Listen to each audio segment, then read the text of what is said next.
क्या आपको पता है कि स्टॉक खरीदने से पहले ऐसी कौन सी फंडामेंटल की चीजें हैं जो आपको देखनी चाहिए? क्या आप ये जानते हैं कि फंडामेंटल एनालिसिस क्यों जरूरी है और उसको कोई भी स्टॉक खरीदने से पहले उसके एनालिसिस आपको क्यों करनी चाहिए? क्या आप मार्केट में बहुत नए हैं जिसको ये नहीं पता कि फंडामेंटल एनालिसिस भी कुछ होती है और टेक्निकल एनालिसिस भी कुछ होती है? तो ये वीडियो आपको देखना चाहिए।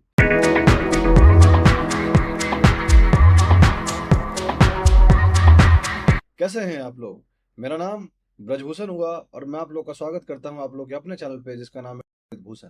ये वीडियो में हम ये बात करने जा रहे हैं बेसिकली कि आप कोई भी स्टॉक खरीदने से जाते हैं तो टेक्निकल्स के बारे में तो हम बात कर रहे हैं और काफी वीडियो आपको मिल भी रहे हैं। सवाल है कि कौन सी ऐसी फंडामेंटल चीजें हैं जो आप देख सकते हैं। हमने फंडामेंटल को लेकर डेडिकेटेड वीडियो बहुत कम बनाया। स्टार्टिंग में 2 वीडियो बनाया था बिजनेस सीरीज को लेकर जिसमें हमने बताया था कि फंडामेंटल एनालिसिस क्या होता है, टेक्निकल एनालिसिस क्या होता है, टेक्निकल्स करने के क्या फायदे हैं और फंडामेंटल्स करने के क्या फायदे हैं, ये हमने आपको बताया था। और उसके बाद हम टेक्निकल में बिगनर सीरीज आगे बनाने लग गए।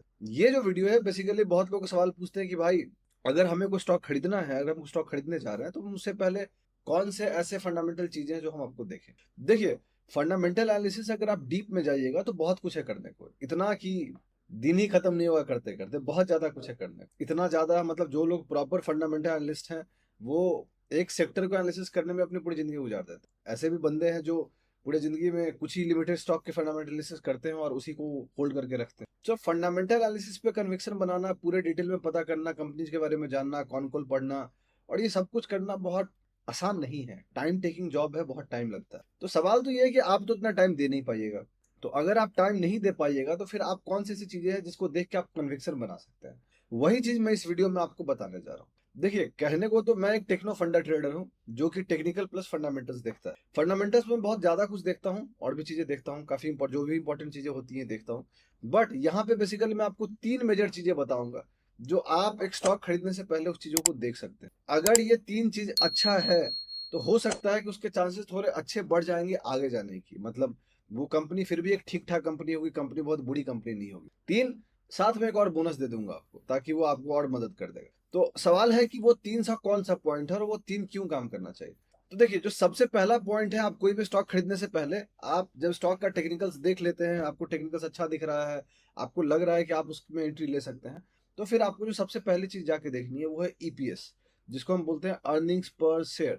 ये क्या होता है इसका हम डेफिनेशन डाल देंगे, आप देख लीजिएगा नॉर्मली थियोरिटिकल भाषा में। बट आसान लेमन भाषा में मैं अगर आपको समझाऊं तो आप ये समझ लीजिए कि अर्निंग्स आपको ये देखनी है कि ईपीएस उसका बढ़ रहा है या नहीं। मतलब क्यू एन क्यू, मतलब क्वार्टर ऑन क्वार्टर का अर्निंग्स बढ़ रहा है या नहीं।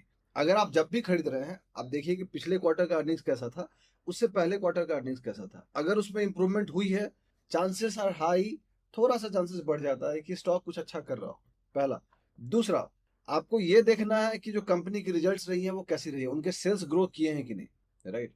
कंपनी प्रॉफिटेबल है या नहीं, या लॉस है नहीं, ये दो अलग अलग चीजें। प्रॉफिट लॉस वाला, कंपनी प्रॉफिटेबल है या नहीं। अगर नहीं है तो फिर थोड़ा रिस्की है। कंपनी अगर प्रॉफिटेबल है, गुड टू गो, ये दूसरा चीज हो गया। तीसरा, सेल्स, उनका सेल्स इंप्रूव हुआ है या नहीं। अगर उनका sales quarter on quarter improve हुआ है, इसका मतलब कि कंपनी ठीक ठाक काम कर रही है। अब देखिए ये चीजें कैसे अलाइन है। सेल्स किसी कंपनी का कभी तभी बढ़ेगा जब कंज्यूमर इंटरेस्ट दिखाएगा उस कंपनी को लेके, चाहे वो कंपनी कोई प्रोडक्ट बेच रही है या कुछ भी कर रही है। जब कंज्यूमर इंटरेस्ट दिखाएगा, हम जैसे आप जैसे बंदे जब इंटरेस्ट दिखाएंगे, तभी जाके कंपनी अपने सेल्स बढ़ा पाएगी। राइट। कंपनीज के पास अपने सेल्स बढ़ाने के तरीके बहुत कम है, बहुत लिमिटेड है। तो ये चीज है। तो ये 3 मेजर पॉइंट्स हो गए। आपको पहले देखना है कंपनी की ईपीएस बढ़ रही है कि नहीं, सेल्स बढ़ रही है कि नहीं, और कंपनी प्रॉफिटेबल है या नहीं। ये 3 चीज हो गए। Last but not the list, चौथा, और ये एक बोनस है आपके लिए, आपको ये देखना है कि वो कंपनी बहुत ज्यादा क्राउडेड है या नहीं। अगर कंपनी बहुत ज्यादा क्राउडेड है या पेनी स्टॉक टाइप है, जैसे यस बैंक हो गया या पेटीएम हो गया या अभी के टाइम पे जी एंटरटेनमेंट हो गया या एक टाइम पे आप समझ लीजिए सुजलॉन हो गया, तो जो ये कंपनी है जिसको रिटेलर्स की फेवरेट होती है, ऐसे कंपनी से आपको दूर रहनी। बिकॉज इस कंपनी के साथ प्रॉब्लम क्या होती है कि ये कंपनी जितनी बदनाम हो चुकी है, रिटेलर्स उसके पीछे भागते हैं, उनको लगता है कि पैसा बनाने का मौका है। और ये एक टिपिकल रिटेलर साइकोलॉजी है जो वो गलती करते हैं और उसका आपको फायदा उठाते हैं। तो ये एक बेसिक चीजें हैं जिससे आप देख सकते हैं। अब अगर आपको ये नहीं पता कि आप कहाँ देख सकते हैं, तो दोस्त बहुत ऐसे वेबसाइट है जहाँ पे हम सारे सारे डेटा को देख सकते हैं। सबसे आसान अगर मैं बोलूँ तो screener.com है, screener.in, प्रोबेबली screener.in है, हम डाल देंगे उसका, आप उसको देख लीजिएगा, वहां पे जाइएगा, वहां पे आपको कंपनीज के बारे में सब कुछ पता चल जाएगा। दूसरा एक वेबसाइट है wave.stockist.com, हम उसका डाल देंगे, फोटो या वीडियो हम डाल देंगे, आप उसको देख लीजिएगा। और वहां पे भी आप जा सकते हैं, वहां पे भी कंपनी के फंडामेंटल्स को आप देख सकते हैं। तो जब आप इसको फंडामेंटल्स को, इस बेसिक फंडामेंटल्स को अगर आप जब अपने टेक्निकल्स के साथ मिक्स कीजिएगा, तो फिर आपके लिए वो ज़्यादा मदद करेगा, आपकी एनालिसिस को, आपकी कन्विक्शन को ज़्यादा मदद करेगा।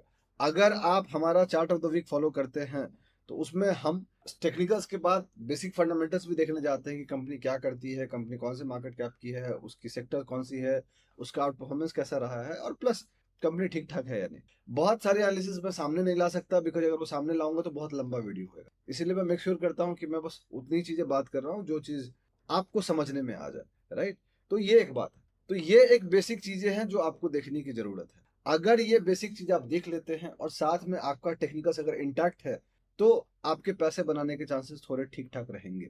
टेक्निकल्स में ये नहीं कि ब्लाइंडली कोई चीज खरीद लीजिए। टेक्निकल्स में आप आउट परफॉर्मेंस देखिए, आउट परफॉर्मेंस कितना है, अच्छा बेस से निकल रहा है, ये सब चीज मैं बताता हूँ, आपको पता हो। अगर आप नहीं जानते हैं, अब हमारे वीडियोज को देखिए, आपको पता चले। इस वीडियो को इतना ही रखते हैं। यही मैं बताना चाहता था कि अगर आपको फंडामेंटल्स के बारे में कुछ नहीं पता है, तो बेसिक आप इन 3-4 चीजों पे ध्यान दीजिए। अगर ये 3-4 चीजें कंपनी की ठीक है, इंप्रूव कर रही हैं, तो चांसेस आर हाई कि कंपनी थोड़ा ठीक ठाक होएगा, बहुत बुरी कंपनी नहीं होगी, राइट। और आप अपना पैसा वैसे कंपनी में डालने से बच जाएगा जो कंपनी अच्छी नहीं है। तो the goal is not to make money first, the goal is to save money first. पहला आपको पैसा बचाना गोल होना चाहिए। पैसा बन जाएगा बाद में, पैसा रहेगा तभी पैसा बनेगा। जब पैसा ही नहीं रहेगा तो पैसा क्या बनेगा, राइट। तो यही थी टोटल एनालिसिस। अगर आपको अच्छा लगा तो आप लाइक कीजिए, सब्सक्राइब कीजिए हमारे चैनल को, सपोर्ट कीजिए हमारे चैनल को, अपने दोस्तों के साथ शेयर कीजिए। बहुत जल्दी मैं आपसे अगले वीडियो में मुलाकात करूंगा। तब तक के लिए अपना ध्यान रखें। चीयर्स।